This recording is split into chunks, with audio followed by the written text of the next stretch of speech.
additional money even in this year, this calendar year, and it will not affect this issue at all. So that I just wanted to make sure. That 10 million benchmark that we used when we did the Evergreen in 2 groups, that still stands. It does. Now, That's the standard. yes, the law has not changed on that. I'm not so concerned that this is not bank qualified because it's so short, the rates are minuscule as to the difference. Okay. If we were doing a 20-year issue, then I'd be more focused on it because Okay. rates are substantially different at 20 years. Okay. The reason, again, it's just like the term says, bank qualified means that banks are buyers of municipal bonds, generally if they're 10 million or less within a calendar year. Any local government entity can comply with that and benefit from it. Sure. Because you get lower interest Sure. rates. Do you have anything else No. initially? All right, have any of the board members any questions as far as setting the parameters?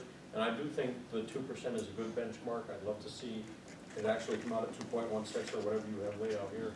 But I'd like to get some things laid out so we can have something on the agenda for Monday that's firm. Have any of the board members any concerns of going with the 2% benchmark? And then the motion would just state that both Mr. Bear and Ms. Emmett would be authorized to commit us to the obligation once they reach or exceed that 2% savings. And it may be July 1st, it may be July 20th.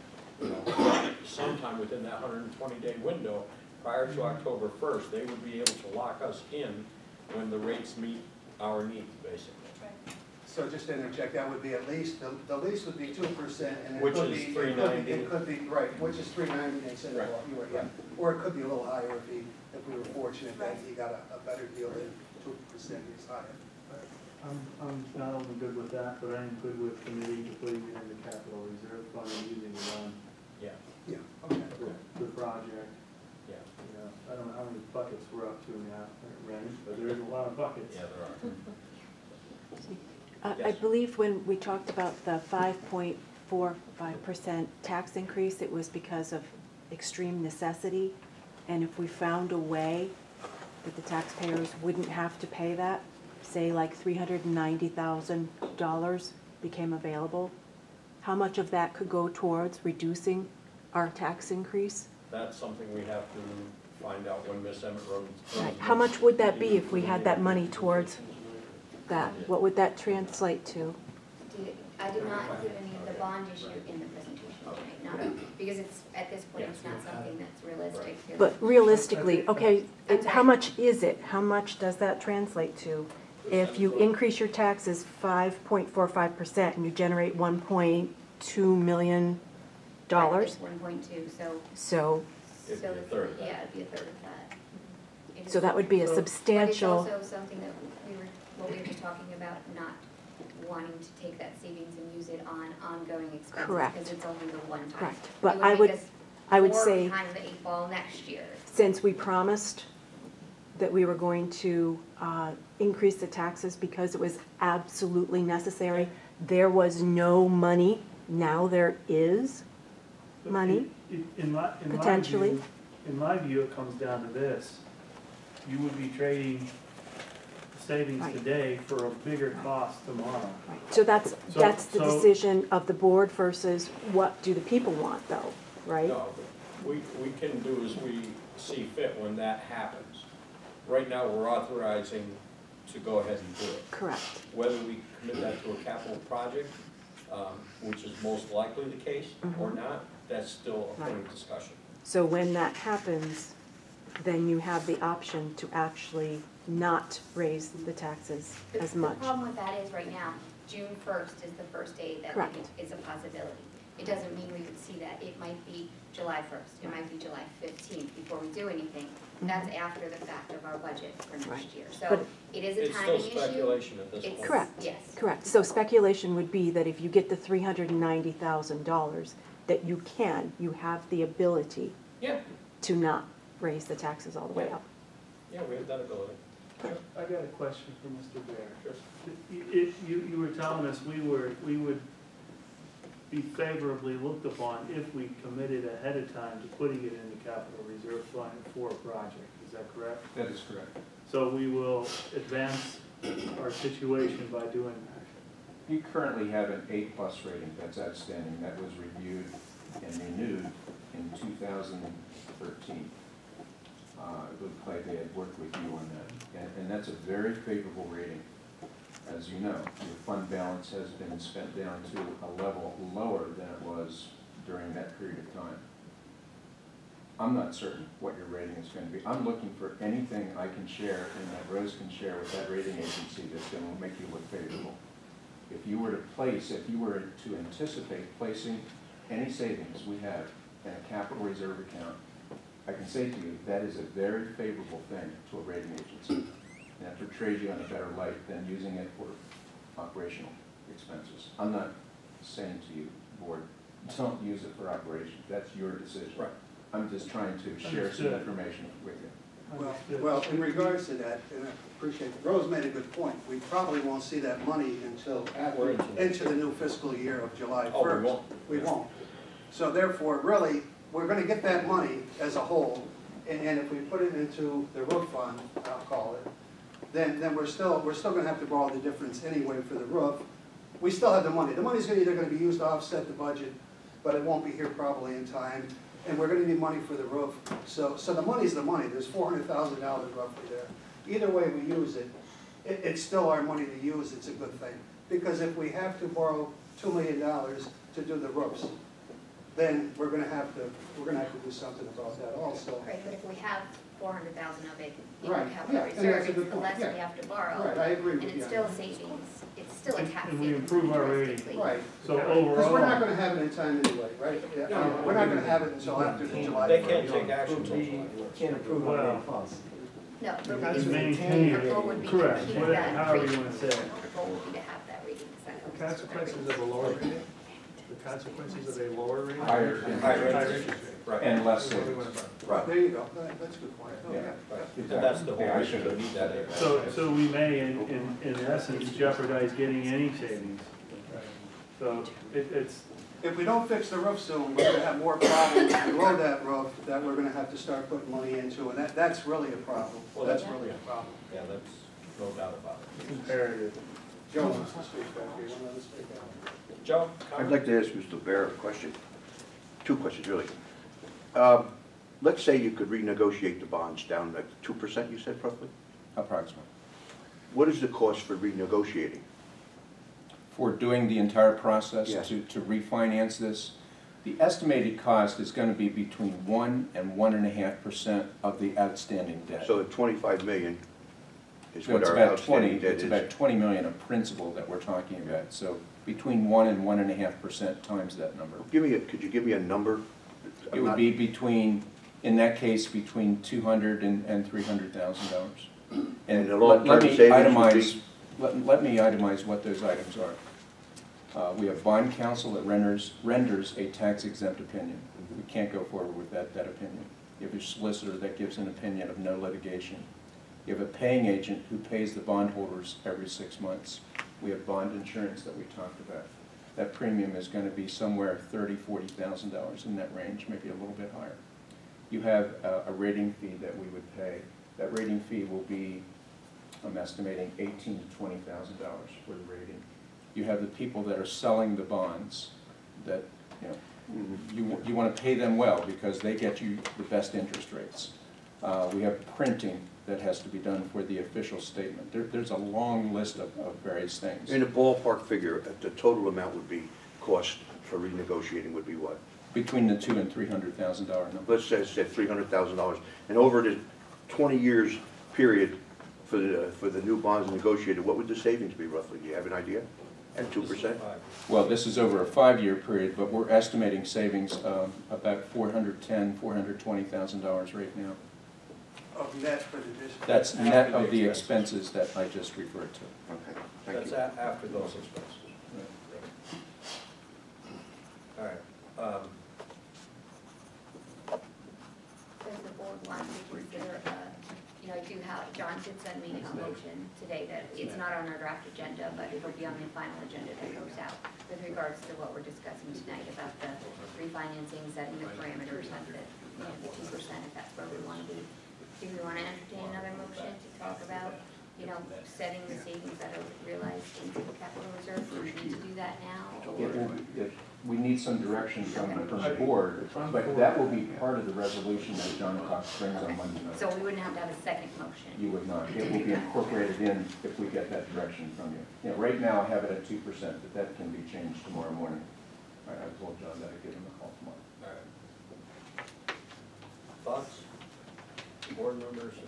I'm again, for committing it to the capital reserve fund. As am I. Do you want to set it at 2%?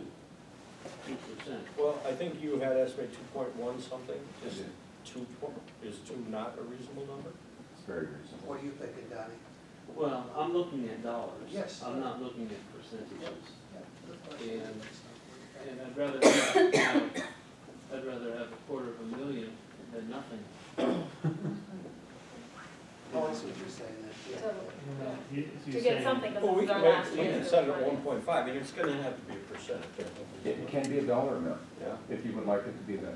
Les, don't you feel good about 2% though, or, I mean, I usually, do today. If Today. there's something that happens between now and that first week of June that dramatically affects rates, yeah, could we get below the 390? Absolutely, we could get through the 390 number. And to be honest, I would say to you, let's try for 2%.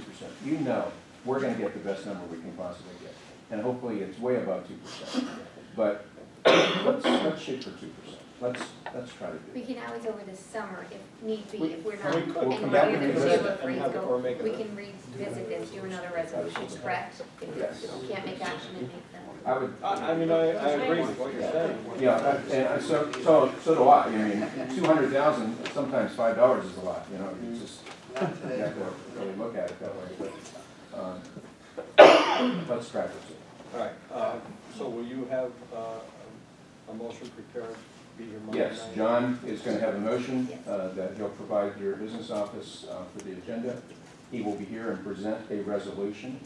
I have a draft of my bond purchase agreement that will be addressed as part of that resolution.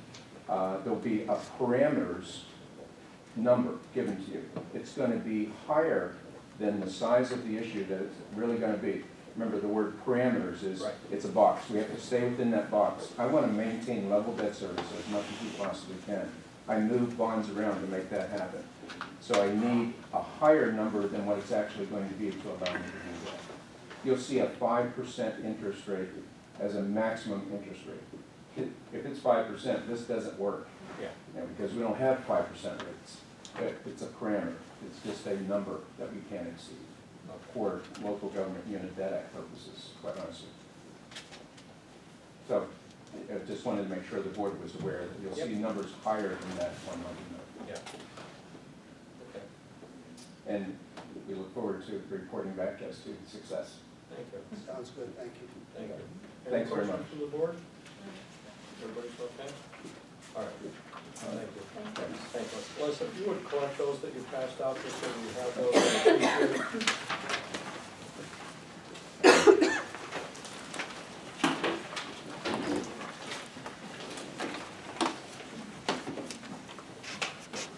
Okay, Josh, you want to close, can we go to our agenda then? And,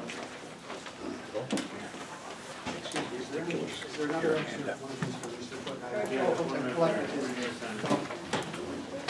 Thank you.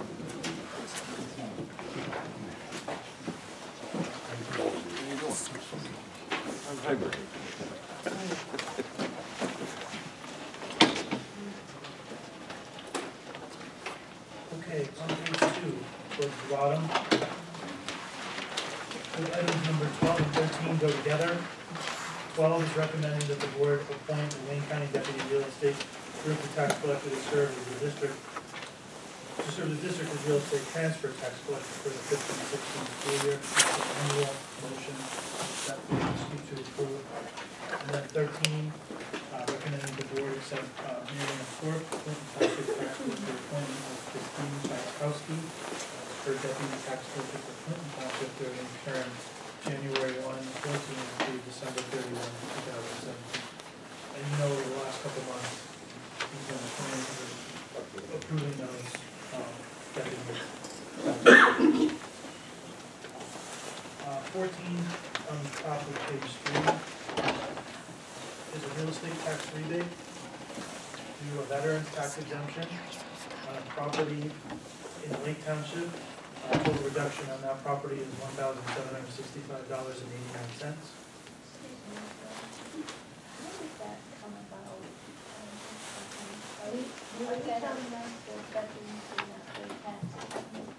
If they have approved disability, we have to get a letter from the Veterans Association, the Veterans, list them, it's Veterans Administration, and it lists the person and the property number, and then due to the disability, they are exempt from property tax. And that would be school, local, and county tax, but it comes from the Veterans Administration directly to us. Yeah, it's not something that we generate or initiate, but it does come up. Pop up lately on our agenda. Yeah, there's been several, you know, I've seen a couple over the years, you know, I've been here several years. I've seen them, you know, periodically over the years, but we have had several in the last school year that we've had. Number 15 is also an annual resolution to ask the board to approve government software services of Honesdale to print school tax duplicates for real estate for the 2015 year at 6.5 cents each for the 2 copies, and then 17 cents each for the tax statement prepared, and $9.50 each for the duplicate bound. There's no change in the rate from last year. Number 16, I'm gonna let Rose talk to you about GASB 45. Okay, this is something we do, we have to do every 2 years. It's a valuation service on our, you know, it's basically on our post-employment benefits and other items that we owe out to our employees. They do an analysis. It is Government Accounting Standard Boards 45. It's something that was put into place back in 2008, I think was the first year, and each 2 years after that we have to do a new, like a reevaluation. So we need to hire a company who is an actuarial company to do this service. Over the last couple of years, we have used a different company for this. It was Cowden, but you know, in talking with some of the other business administrators, there's this company, Conrad Siegel, is another company across the state that does this type of service, and you know, I asked them to also give us a quote this year, and this one was lower than the current company that we've been using, and you know, so I am recommending changing to this. I've talked to other schools that have used this company and they're satisfied with the report, and they guarantee they can give me the same quality report that I have. This is used as something we have to keep on hand, and our auditors, our local auditors, when they do our financial statements, there's information from this GASB 45 report that is incorporated into our financial statements, and it's a requirement. How much do we save? Yeah, they were about $8,000, the other company, so. 8 even or? Yeah. I'm pretty sure it was at least just under 3,000.